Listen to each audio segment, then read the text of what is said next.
All right, guys, welcome back to another episode of the Workbench, your resource-rich weekly podcast and newsletter for local service entrepreneurs. Super excited today to be joined by JJ Sorrenti. He is the CEO of Best Life Brands. They have multiple senior care brands within their portfolio, hundreds of locations from what my research suggests here, JJ. So really excited to dive into your background. I know you've spent a lot of time in the franchising space, your journey to becoming CEO, kind of what's working for you right now on the ground with your multiple hundreds of locations within Best Life Brands, and really just learn from you and share your learnings with our audience. So thank you so much for coming on. And for those that maybe aren't familiar with you or Best Life Brands, you mind just giving us a little intro on yourself and the business that. Sure. Hi, Brian. Thanks. It's fun to be here. Thanks for having me today. Best Life Brands is a platform of senior care franchise companies in the US and Canada. We have 900 locations in the US and Canada, and we're in a bunch of different spaces across the senior care continuum. The businesses have been around, some of them have been around as long as 30 years. Best Life Brands was formed by a private equity firm in 2017, and we've been adding brands throughout. I joined the company in 2020. And you're right, I've been in franchising for a really long time. My color of my hair, I call it franchising gray because I've been around franchisees and franchising for 35 years now and really love it, love the space, and love working with franchisees and entrepreneurs. What about franchising? Because we've had so many CEOs from these franchisor groups on and hearing their opinions on the benefits and positive aspects of the franchise business model has been so interesting. You're clearly an entrepreneurial individual. I'm assuming your franchisees are entrepreneurial individuals. I started my own software company from zero and it's going and it's growing, but I know a lot of people choose a path of joining a franchise network. So for someone with decades of experience in this world, why do you think franchising makes sense? Well, the concepts, ideally, if you catch one at the right place, the concepts are proven, and you really get three things with a franchise, right? You get a brand, sometimes a really powerful brand. We all know the popular Subway, McDonald's, Burger King, Pizza Huts. You get an operating system, one that somebody else has at least tried and has worked through and eventually perfected, and then you get support. And so you get those three things. And some franchisees think that, or candidates will think, I have to pay a big fee and then I have to pay a percentage of my sales. And that's like an expense. I don't see it that way. I see it as that franchise that has the brand, the operating system, and the ongoing support brings value to the franchise candidate. And so the customer is paying those fees, if you will. It's just embedded in the price. And ideally, you can get a better price or you can get more service. And so I think the power of franchising is this company that has these really valuable things and the power of a franchisee who's going to go out there and do all the hard work and sometimes use some of their capital. The combination of those two with the opportunity combined is extremely powerful. Franchising does really operate, or the model sits across almost every industry, whether it's dentists, doggy daycares. Obviously, food is probably the one most people are familiar with your McDonald's and Wendy's and all those. Gyms with your Orange Theories, F45s, you name it. If there's a business model, there's some franchise somewhere within that industry. For you, you seem to focus, at least with Best Life Brands, on senior care. Have you always been in the healthcare space with franchising? Have you operated in other industries? Where's your focus been over the 35 years? Yeah, I'm a little unusual with all these years of experience in franchising where I've never worked in food. Most people that have this long of experience in franchising have worked in food in some form or fashion. I have not. So I spent 15 years at GNC, General Nutrition Centers. I've been in after school education. I've been in indoor tanning. I've done some business work with a company called Safeguard Business Systems, and now here at Best Life Brands. So this is my first entry into healthcare. I've been here 6 years now almost, but I've been in franchising my entire career. I've been in a lot of different spaces, like you said. And by the way, I'm happy to hear you mention F45 in the gym list. I have a really good friend that I worked with the GNC that's the CEO at F45. He'll be excited that you're dropping his name Yeah. unaided inside the gym list. That's really Well, cool. yeah, personal connection. My one of my best friend's wife is a trainer there, so they're all Uh, over my Instagram feed, and she loves it. And he goes there, and they seem to have a great time. is a great CEO. So maybe a future guest for you.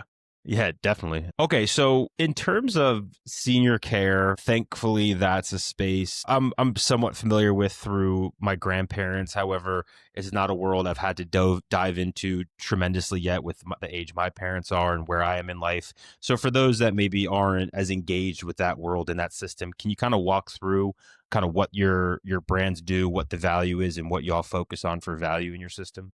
Yeah, it's a fantastic mission, and what I love about this business is our franchisees wake up every morning and their why is very clear, right? We're helping families and helping people who really, really need the help. Our biggest brand is Comfort Care at your side, and that brand actually goes into homes and does companion work with the seniors. So they'll do a meal preparation, hygiene, errand running, and things like that.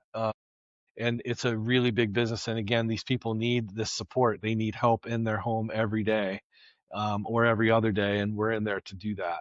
Usually, that comes on as a crisis. All of a sudden, mom or dad can't handle themselves on their own, and rather than moving them out of their home, we're able to go into their home and help them and support them. The second brand is Care Patrol, and that brand actually helps people that can't stay in their homes any longer. We actually help them identify the best community for them to move into. And so that's kind of in a continuum. It's kind of a good matchup, right? If they can stay in the home, we've got that covered. If they need to move into a community, we can help there. And if they have to do that, then they may need to liquidate their assets and sell their home and get rid of the things that they own. And that's where Blue Moon Estate Sales comes in. And so those three have always fit really, really well together.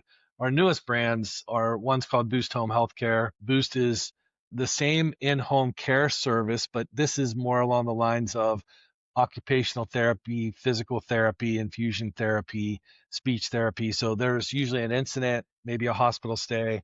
You have to come out and rehab. We can do that in the home. So that's where Boost Home Health comes in. And then finally, we have Next Day Access, which does the accessibility work. So we go into the homes and help people live with dignity where they may need to can't go upstairs or downstairs, or they need grab bars, or they need help getting into their bed. And so we're able to help people live with dignity inside their residences, wherever that might be. So this space, and listen, Brian, I think the nice part about this, obviously we're helping people, very gratifying. These families need help. And so that's helpful and gratifying. But most importantly, the demographics or the demand for this stuff is through the roof. We all know about the aging of America. I just heard an interesting stat the other day. By the year 2030, there will be more people over the age of 65 than under the age of 18 for the first time in the history of the United States. And that just tells you everything you need to know about where the senior care space is going.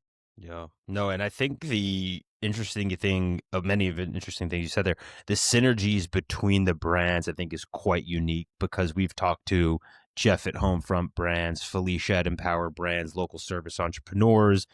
I don't know how much of a focus it is for them to go do your fence and then come back around and do your pest control per se.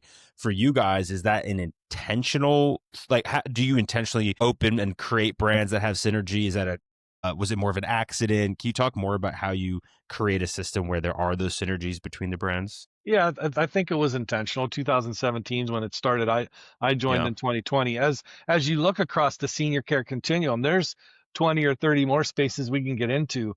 If you think about capturing seniors as they enter the senior space, maybe through nutrition or financial planning. And so you can catch them there where there's a franchise or two that we don't have yet. And then they need help in home care, and you go through the continuum all the way to end of life. I joke about this a little bit, but you mentioned some of the franchise concepts that you're familiar with. That's Yeah. franchising's all over the place, but Yeah. there are no funeral home franchises.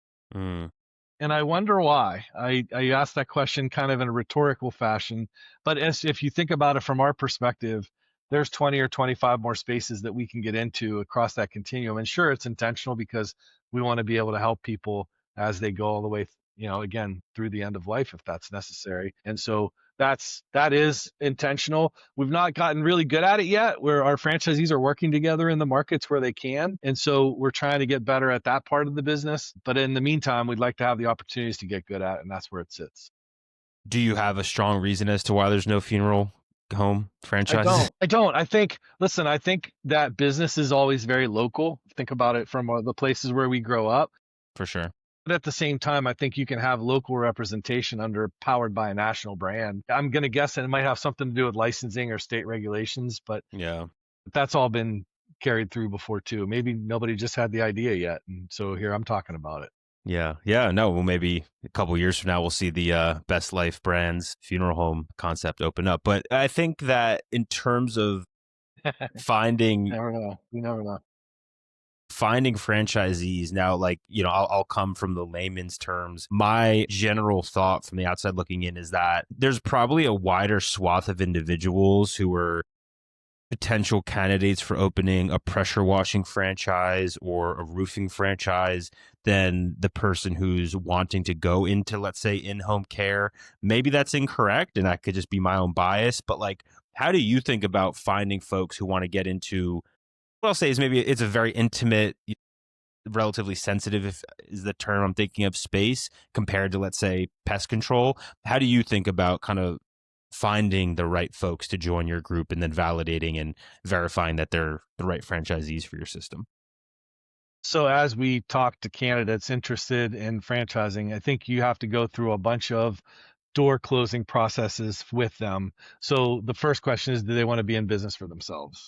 That sometimes, to your point about your own business, you have to be willing to take on that risk. You have to be willing to be ready to do that. And so being in business for yourself is the first hurdle. Then to be in a franchise is the second one, because not everybody wants to work within that confined structure. Then you find people then might be interested in the industry that you're in, to your point. And then you go from that down to the brand that you're in.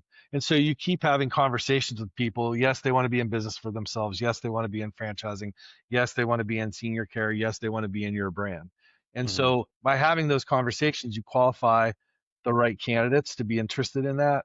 Frankly, Bryan, nobody wakes up in the morning and says, you know what, I'm going to go be an estate sales franchisee. Nobody thinks that, but it comes with the opportunity. And of course, some people have interest. They were shopping at an estate sale.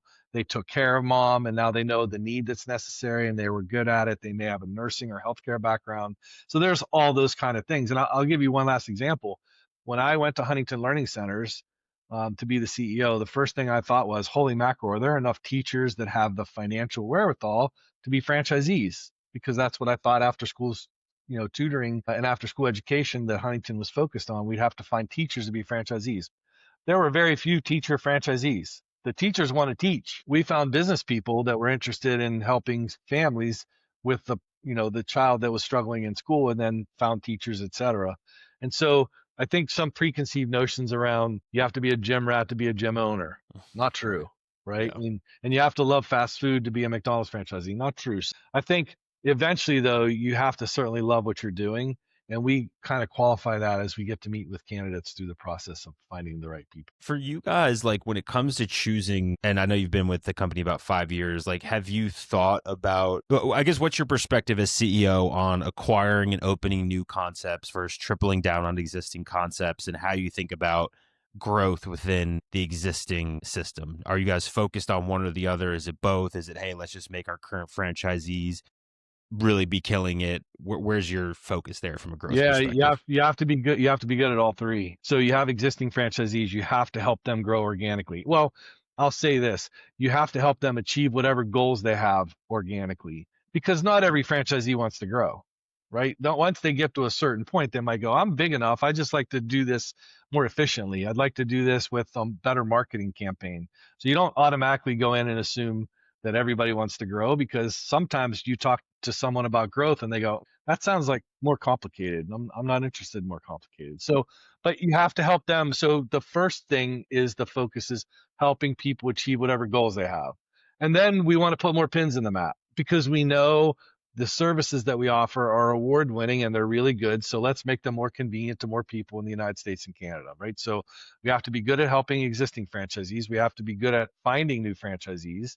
And then the third thing is we need to find more brands and make sure that we're expanding the portfolio, because that could be the full circle going back to we can help find clients, we can feed clients to the brand if we find the right one that's right ahead of this one. So I think you have to be good at all three. If you're a franchisor, you have to help existing franchisees, you have to be bringing new ones in, and you have to be thinking about more brands if you're in a platform portfolio like we are.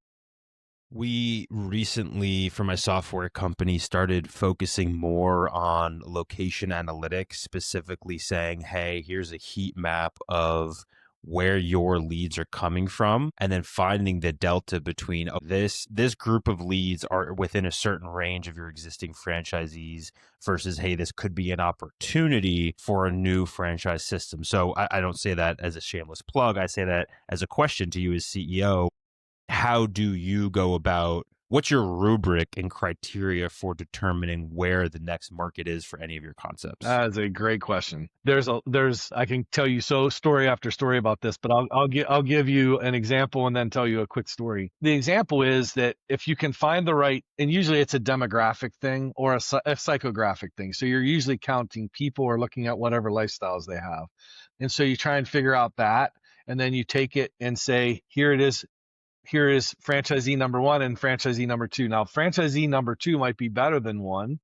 And guess what? The demographics and psychographics are exactly the same, but one territory outperforms the other. Why?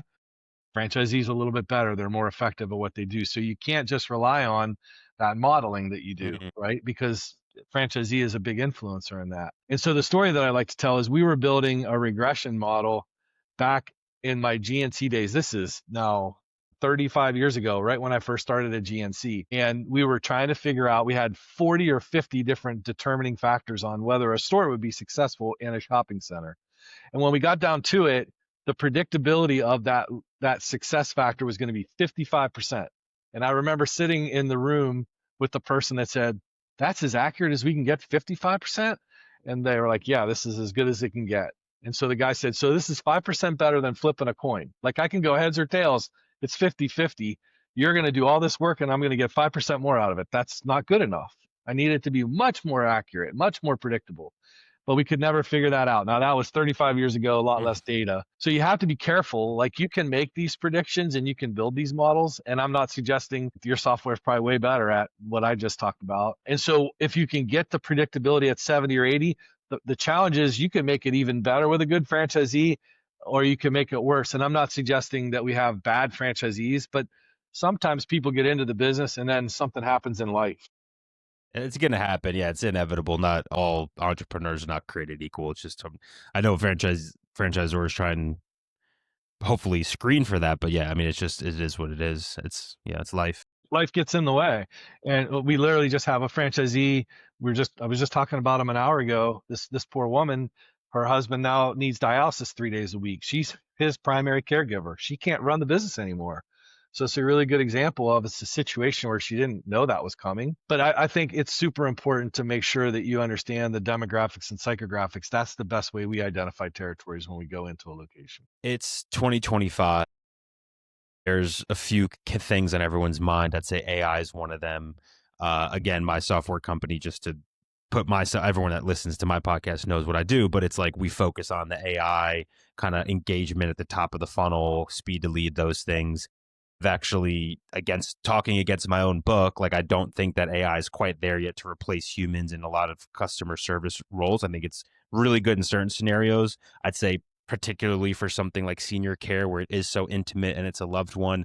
I don't think I want to talk to an AI when I'm calling about spending all this money for my elderly mother's care. For you as CEO, I imagine most CEOs right now are feeling a push to, roll out AI initiatives, or we're using AI in the right ways. You've been in the game for 35 years. JJ, what's your opinion? Is AI overblown, underblown, appropriately hyped? You're not touching it. You're using it everywhere. What is your seasoned opinion on the AI thing? So I'm first, I should reveal that I'm a gadget and technology geek. I love that Okay. stuff, right? Okay. And so I love the stuff. And I think for us, it needs to be technology that's complementary because you're right, it's very personal and it's very human in a lot of the things that we do. But we're using technology as an example in the estate sales business. It's Mm-hmm. the hardest part of that business is to try and figure out what's that chest of drawers really worth.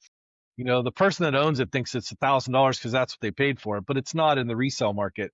Now we actually are using technology that can take a picture of that chest of drawers and it'll tell us across the internet where that chest of drawers has ever been sold. Has it been sold on eBay, on Etsy, and Pinterest? And if it's been sold, here are the prices. And so now our franchisees can actually become really, really good at pricing Hmm. information, so they could be maximizing pricing, or they could have been overpricing before. So I think there's a ton of space for us to go into the AI side of the world, and we're exploring that every chance we get. But it can only just be complementary for us at this stage. I don't think it's going to replace a lot of what we do, but I could be proven wrong there too, because who knew we'd be able to even do what I just described 5 years ago, and now we're Right. doing it. Right. My line, and this is someone who's building an AI startup, is like, you should never discount the desire for someone to talk to a person. Like that need and drive, I think, is so powerful, particularly when you're frustrated, particularly when you've gone through five other estate sale websites. Like when I've, called three pediatricians and no one's picking up, and finally someone answers and they're competent and thoughtful, and I can book my daughter in. I'm like, oh, thank God. So I don't think we will probably ever really get away from that to a certain degree. But yeah, I think there's definitely use cases. So in terms of where you guys are headed with Best Life Brands, it's been about 5 years for you, JJ. What do the next 5 years look like? Is it more brands? Is it just more franchisees within the existing system? What are you guys focused on right now, and what are you excited about? Yeah, it's those three things I talked about earlier, right? We want to make Yeah. sure that those 900 franchisees we have in 900 territories today are continuing to achieve their goals while we look for more and we find more brands. Those are the three things that I think that are ahead of us. And there's all kinds of synergies outside of our brands on how to do that. Can we become big enough at Blue Moon Estate Sales, as an example, to be the national estate sales representative for some of the biggest real estate agencies in the country? There's nobody else that's national like we are. We're in 38 states. Nobody else can do that. But if we can become that representative to them, that's a really big endorsement for us. So there's things like that that we're thinking about, but there's just so much demand. It's so hard to keep up with. And I think the hardest part for us, Bryan, especially in the comfort care and at your side business, will be finding caregivers and making sure that we can find enough people to help support the demand that's coming for us. Yeah. Yeah. JJ, thank you for making some time out of your busy schedule to chat with us. For people that are listening that are maybe interested in franchising opportunities with Best Life Brands, or want to connect with you or follow you personally on social media, where can folks check in with you and your business? Yeah, so I'm on LinkedIn. I'm on X at JJ Sorrenti, and then bestlifebrands.com is the best place to land. And then all our brands are represented out there. I'd love to talk. I love talking franchising. I love talking from the franchisor side. So if somebody's thinking about, they've got a business, they want to think about getting into franchise, I can help them find the right spot. And if there are people that are hearing this that are interested in one of our brands, please feel free to reach out. I'm happy to have the conversations. I've talked to literally tens of thousands of people about our business over the last 35 years, and would love to keep doing it. JJ, appreciate your time. Thank you so much for coming on, and hope you have a great rest of your week. Thanks, Bryan. Appreciate your time too. You too.